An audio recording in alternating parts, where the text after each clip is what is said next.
Ladies and gentlemen, boys and girls, we are back with another Let's Make an Art.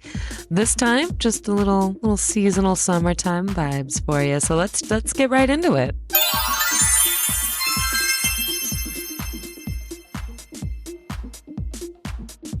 As many of you may know, I am a native Texan, and around these parts, as I am recording this video, it is a whopping 104 degrees outside according to our thermometer.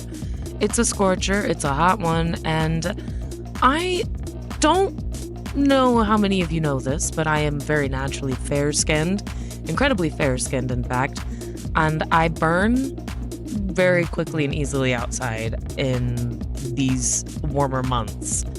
I do love going outside. I love swimming. I love the beach, but no matter how much sunblock I put on, I always have to, like, there's hats, there's shade, there's things going on. There's like the bathing suit covers, a whole mess. So when it gets hot outside, I like to draw and paint things like this, where I create this picturesque, warm scene, and then I put myself in it, looking like I'm having the time of my life or just looking fantastic, you know, whatever it may be.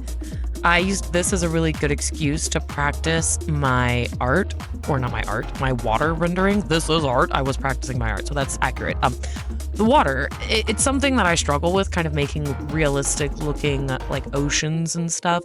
If you're underwater, I've got that. I can do like light reflecting through the water, all of that. But if you're just looking at the water like this, I struggled. So I kept looking for references, and for some reason, the angle that I needed, my brain needed the beach to be at this angle at the bottom corner. I don't understand what geometry was going on, but I needed the picture to be like, in my brain, I needed it to be like half and half sky and then ground or like terrain. I needed that to be a full water horizon with a diagonal slice from corner to corner of beach. Like, my brain needed that to be the way the background was composed.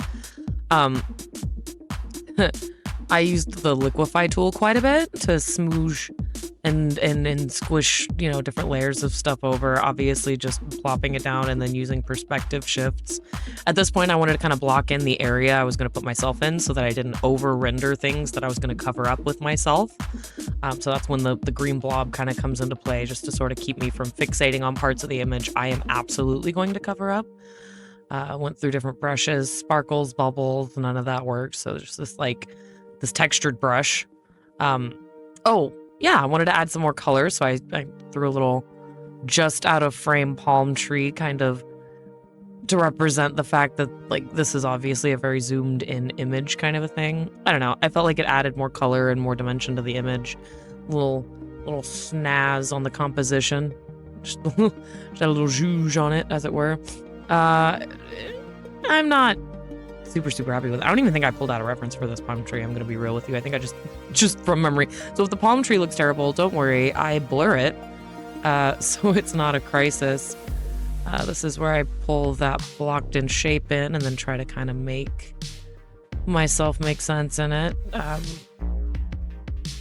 draw myself a lot, and this is obviously just like a simple, like, waist up style portrait. I'm just sort of vibing, nothing too crazy. I also wanted to use this as an excuse to draw my favorite sunglasses. It's a variation of my favorite sunglasses, but I do genuinely have a set of mirror tint aviators that I wear quite regularly. Not just when it's hot outside, because it's sunny all the time. The face is something that I struggled with quite a bit. In fact, I started rendering before I started moving it around to, like, fix where the mouth is. For some reason, I didn't notice that in the moment. It took me a long time going in and refining the glasses. I added the kind of like picture-in-picture thing going on here with the, like, the zoom in of the face, because I feel like that's one of the things that I put a lot, the most happens to it as far as, like, shifting, tweaking, and rendering, with the mirrored tint glasses that I gave myself and everything. I kind of actually, like, the way I approached putting an image on the glasses as a reflection is fun. I was pretty proud of myself for that, but I went ahead and started doing a little bit of baseline rendering, adding some shadows to the different chunks, like skin, clothes, hair. At a point, I do the thing where I merge everything together and I kind of just start painting on top of it all to kind of bring it together. I'm I'm not sure if that's a recommended method, but it's one that works for me really well. It keeps me from getting overwhelmed, keeps my computer from using too much memory at a time. Sometimes it makes my computer use more memory because what I'll actually do is I'll put all of the little layers into a folder. I'll duplicate that folder and then I'll merge it. So I still have all of those working folders, like all those different layers in that folder if I needed to go back to them.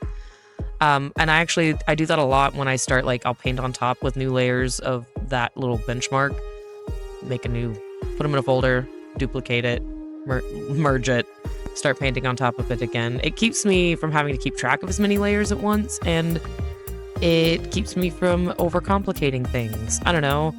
It might not be a better way to do things, but that's how I've done it. Obviously, I kind of like ended up covering up much more of it than I thought I was, because I'm pretty sure I already made myself bigger just to fill up more of the image for composition purposes. What am I even working on here? Oh, cleaning up shot. Yeah. The edges of the rendered painting layer was kind of sloppy, so quite a bit goes into cleaning that up, and then darkening things. I go back and forth between color layers or just layers of regular color. One thing that Clip Studio has that unfortunately you can't see in this time lapse, because I just used the regular time lapse setting. I didn't do the screen record. It was just easier this way, because I worked on this throughout like the course of a week and a half, I think, in like little 30-minute bursts when I had time. It was just a little fun thing I wanted to do for myself, and when I ended up finishing it just in time to make it the next video in the rotation, that's what's happening. That's why you guys are watching it now. Actually, you could be watching this months from now, or days, weeks, who knows, and insert a reasonable amount of time from now. And it doesn't matter when I posted it, technically. Whatever, I'm rambling at this point because talking about my art process makes me feel, I don't know, I'm not, like none of you guys showed up being like, I didn't present this as a tutorial, I'm just like, let's make an art. So I feel weird trying to avoid being condescending. What am I doing? I'm obviously not working on the face. What am I doing right now? This is what happens when I don't work. Oh, I'm working on the tank top. Okay, yeah, fabric and stuff. I think I'll go back into the hair here in a minute too. This is, yeah, there I go. The downside of me not recording myself talking and the whole screen and everything when I go to make these videos is, like, I don't know exactly what was going through my head in the moment. Like, the spontaneous thoughts that trigger these creative choices that I make, I don't always remember them in vivid detail, and I'm sure they're much more clever in the moment, much more profound. This is one of those, this is not the greatest song in the world, this is just a tribute. Like, this is not what I was thinking about in the moment, this is just a tribute. Couldn't remember exactly what I was thinking in the moment. This is just a tribute. This is where I get funky and jazzy with the eyeglass reflection. I wanted to paint what I would be seeing, like what I would be facing. And then I literally just clipped it to those green lenses that I created. And then I did a lot of like shading and light layers to make the reflections. Kind of, you know how like the lenses and the aviators are, obviously they're not flat. They kind of have that curve to them. That's why I like shaded the outer edges with a heavy focus on like the two parts where the lenses kind of almost come to like a soft point. I think that really helps sell the lens curve illusion. And it ended up looking far, like I obviously didn't draw it very big, but even shrinking it down, putting in there, it looked up looking much more detailed than it could or should. Didn't need to go that hard. It just happened. I think this is where I start getting smooshy with the face. Started realizing the mouth was like off to the side really far and was like Joker-esque levels of wide. And that's not accurate. And at this point, I am pretty sure I had merged most of the actual, like, the layers for myself. I think that at this point, the lenses were the only things on their own layer. So what I was literally doing was using Liquify tool to kind of move parts of things around, and then I would go over them with, like, my rendering brush and kind of clean them up. Like, I love the eyedropper. I also really like the Clip Studio. When you use a color, it kind of, like, you have the color history. That's hard to explain. there's like a color history, so you can just look at all the colors you previously used, and you can just click back to the one that looks like the one you were using. Gets a little out of hand if you end up going back and forth between a lot of really similar colors, but usually when you can see them all next to each other, you can tell. Nothing like highlights to really bring out an image. I've cleaned up the hair a little bit more. These highlights really sold the sun is beating down on me vibe. Like, there's like that. I didn't want to draw like beads of sweat because I know how that can get out of hand very quickly.